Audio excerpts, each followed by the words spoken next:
कल्याण डोंबिवली महानगरपालिका हद्दीतील 27 गावांमध्ये राबविण्यात येत असलेल्या क्लस्टर योजनेविरोधात स्थानिक भूमिपुत्रांमध्ये तीव्र नाराजगी निर्माण झाली आहे। या पार्श्वभूमीवर 27 गाव सर्वपक्षीय संरक्षण हक्क संघर्ष समितीची महत्त्वपूर्ण बैठक आज पार पडली आहे। या बैठकीनंतर समितीचे उपाध्यक्ष सुमित वझे यांनी माध्यमांशी संवाद साधत शासन आणि प्रशासनावर तीव्र शब्दात टीका केली आहे।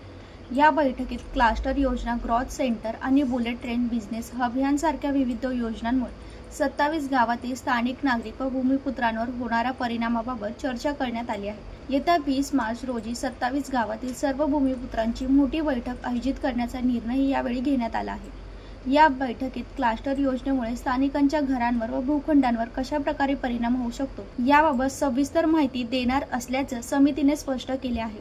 नमस्कार, मी सुमित वझे। आज 27 गावांवरती ही जी जिजिया स्कीम जी आहे या कल्याण डोंबिवली महानगरपालिका आणि इथल्या राज्यकर्त्यांनी जी आमच्यावरती लादलेली आहे ही म्हणजे ही क्लस्टर योजना।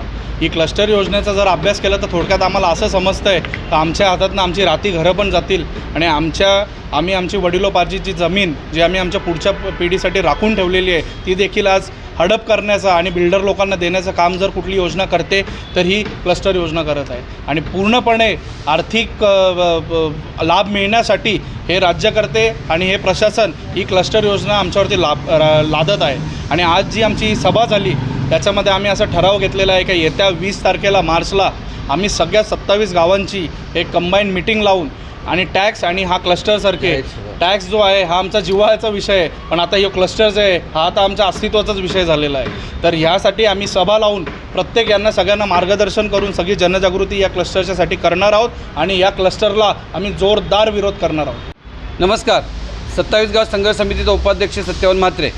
आज कल्याण डोंबिवली महानगरपालिकेने सक्तीची टॅक्स वसुली सुरू केलेली आहे। आमची टॅक्स संदर्भात एकच भूमिका आहे, आम्ही टॅक्स भरणार नाही। मग तुम्ही कितीही जोर जबरदस्ती करा, आम्ही टॅक्स भरणार नाही। टिळकांचं वाक्य आहे, मी शेंगा खाल्ल्या नाही, मी टरफळं उचलणार नाही, मला सुविधा भेटत नाही, मी टॅक्स भरणार नाही।